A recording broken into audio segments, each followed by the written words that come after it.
আসসালামু আলাইকুম। ট্রাম্পকে অবিশ্বাস্য অনুরোধ নেতানিয়াহুর। ইরানে হামলা না চালাতে ট্রাম্পকে অনুরোধ করেছেন নেতানিয়াহু।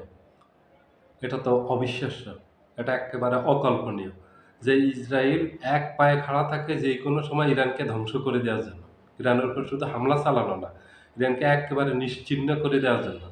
গত বছর অতর্কিতভাবে জুন মাসে ইসরায়েল ইরানে হামলা করে বসল এবং ইসরায়েল সবসময় ইরানের বিরুদ্ধে ষড়যন্ত্র করে যাচ্ছে, যেটা এখনো অব্যাহত আছে। তার ভিতরে ইরানে ট্রাম্প হামলা চালাবে, এটা গত কয়েকদিন থেকে আলোচনা চলছিল। যেকোনো মুহূর্তে ইরানে হামলা চালাতে পারে ট্রাম্প এবং সেই সামরিক প্রস্তুতিও নিয়েছে ট্রাম্প। দক্ষিণ চীন সাগর থেকে ৭ম নৌবহর পারস্য উপসাগরের উদ্দেশ্যে রওনা হয়েছে গতকাল। তার আগে আমেরিকার বিমান ঘাঁটি ছেড়ে, সেনাঘাঁটি ছেড়ে সেনাবাহিনীকে সরিয়ে নিয়েছে ট্রাম্প এই মধ্যপ্রাচ্য থেকে, কাতার থেকে। কাতারে যে আল উদেইদা ঘাঁটি আছে, সেই ঘাঁটির থেকে সেনা প্রত্যাহার করে নিয়েছে ইরানে হামলা চালানোর জন্য। কারণ ইরান ওই ঘাঁটিতে হামলা চালাতে পারে। ইরান বলছে ইরানে যদি আক্রমণ করে আমেরিকা, তাহলে ইরান পাল্টা মধ্যপ্রাচ্যে আমেরিকার যত সামরিক ঘাঁটি আছে সেখানে হামলা চালাবে। কিন্তু এর মাঝে এই অবিশ্বাস্য অকল্পনীয় অনুরোধ করল নেতানিয়াহু এই ডোনাল্ড ট্রাম্পকে যে উনি যেন ইরানে হামলা না চালান, হামলা যেন এই বন্ধ করেন, ইরানে যে হামলা চালানোর পরিকল্পনা করছেন ওটা যেন আপাতত স্থগিত করেন, এই জন্য অনুরোধ করছে। এটা তো বিশ্বাস করার মতো না, এটা অকল্পনীয়।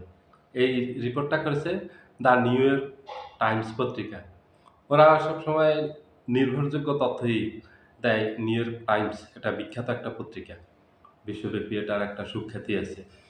ওটা ওখানে ডোনাল্ড ট্রাম্পকে জিজ্ঞেস করা হয়েছে, আপনি কি এখন ইরানে হামলা চালাবেন? তখন বলল যে এখন হামলা চালাবো না, কারণ হলো ইরানকে আমি নিষেধ করেছি কোনো বিক্ষোভকারীকে যেন মৃত্যুদণ্ড দেওয়া না হয়। ইরান সেটা পালন করেছে, সেই কথা রেখেছে। ইরান কোনো বিক্ষোভকারীকে মৃত্যুদণ্ড দেয়নি, এই জন্য আমি সেখানে হামলা চালানো আপাতত স্থগিত রেখেছি। হামলা চালাবো না ওটা না, আপাতত স্থগিত আছে। ট্রাম্প ওই কারণে বলছে যে ইরানে হামলা চালাবে না, ইরান যেহেতু কোনো বিক্ষোভকারীকে ফাঁসি দেয়নি, ওই জন্য। আর এদিক থেকে ইসরায়েল কি কারণে এই অনুরোধ করেছে সেটা সম্পর্কে ট্রাম্পও মুখ খুলেনি, ইসরায়েলও মুখ খুলেনি। শুধু এতটুকু জানিয়েছে নেতানিয়াহু ট্রাম্পকে অনুরোধ করছে এখন যেন আপাতত ইরানে হামলা না চালায়। এটা খুবই রহস্যজনক।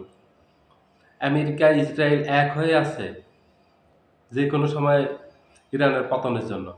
এই যে ইরানে যে বিক্ষোভটা চলতেছিল, এটা একটা ম্যাটিকুলাস ডিজাইনে এই বিক্ষোভটা চলছিল।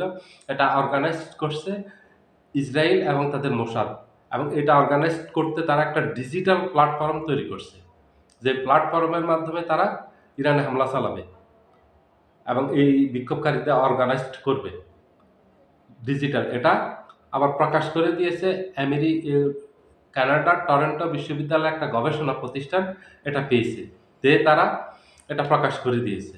এত আয়োজন ইরানের এই সরকারকে ফেলে দেওয়ার জন্য, ইরানকে ধ্বংস করে দেওয়ার জন্য আমেরিকা ইসরায়েলের, সেই ইসরায়েল এখন ডোনাল্ড ট্রাম্পকে অনুরোধ করছে ইরানে চালা হামলা যেন না চালায়, আপাতত স্থগিত রাখার জন্য। এটার একটা রহস্য আছে অবশ্যই এটার ভিতরে। এবং ইরানে হামলা চালানোটা এত সহজ কোনো কাজ না। আমি এটা আমার আগের ভিডিওতেও বলছি, ইরানে হামলা চালানো খুব কঠিন হবে। এটা আমেরিকা ব্যাপক ক্ষতির মুখে পড়বে এবং ইরান শুধু আমেরিকার যে এই মধ্যপ্রাচ্যে ঘাঁটিগুলি আছে সেগুলিতে হামলা চালাতো না। ইরান ইসরায়েলও আক্রমণ করত এবং ইরানের সেই সামরিক সক্ষমতা আছে। ইরানের সর্বাধুনিক যেসব অস্ত্র আছে এগুলি খুবই কার্যকরী, এগুলি পরীক্ষিত। এগুলি গত বছরের ইসরায়েল-ইরান যুদ্ধের সময় এগুলি প্রমাণ পেয়েছে আমেরিকা এবং ইসরায়েল। ইসরায়েলে ব্যাপক ধ্বংসযজ্ঞ চালিয়েছে এই ইরানের এই হামলাগুলি। যে ক্ষেপণাস্ত্র, ক্রুজ মিসাইল হামলা চালিয়েছে ইসরায়েলে গত বছর। ইসরায়েল আক্রমণ করার পর যে পাল্টা আক্রমণ ইরান করলো, সেখানে ইসরায়েলের ব্যাপক ক্ষতি হয়েছে। ইরান ইসরায়েলের গুরুত্বপূর্ণ যেসব সামরিক স্থাপনা আছে এবং রাষ্ট্রের গুরুত্বপূর্ণ স্থাপনা আছে ওগুলো সব ধ্বংস করে দিয়েছে। যেগুলো পরবর্তী সময়ে স্যাটেলাইট ফুটেজে ধরা পড়ছে, এগুলি প্রকাশ পেয়েছে। এজন্য ইরানকে হামলা করা এত সহজ না। ইরান সামরিকভাবে শক্তিশালী। ইরান খেয়ে না খেয়ে তাদের সামরিক শক্তি বৃদ্ধি করছে। যার কারণে ইরানকে আক্রমণ করতে এত সহজে পারেনি। অনেকবার ভাবতে হয় ইরানকে হামলা চালানোর জন্য, আক্রমণ করার জন্য। যদি ইরানে আক্রমণ করতে চায়, তাহলে তাকে চারিদিক ভাবতে হবে। ইরানকে পরাজিত করা সম্ভব না, হয়তো কিছু সময়ের জন্য ক্ষতি করা যাবে সাময়িক, কিন্তু পরাজিত করতে পারবে না। এতে আমেরিকা, ইসরায়েল ক্ষতিগ্রস্ত হবে। আমেরিকার মধ্যপ্রাচ্যের নীতিতে বিশাল আঘাত আসবে। আমেরিকা ফাইনালি পরাজিত হবে। আমেরিকা বিজয়ী হবে না।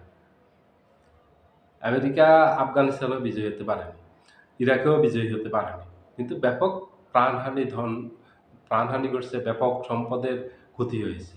এতটুকুই। সবাই ভালো থাকবেন। আল্লাহ হাফেজ।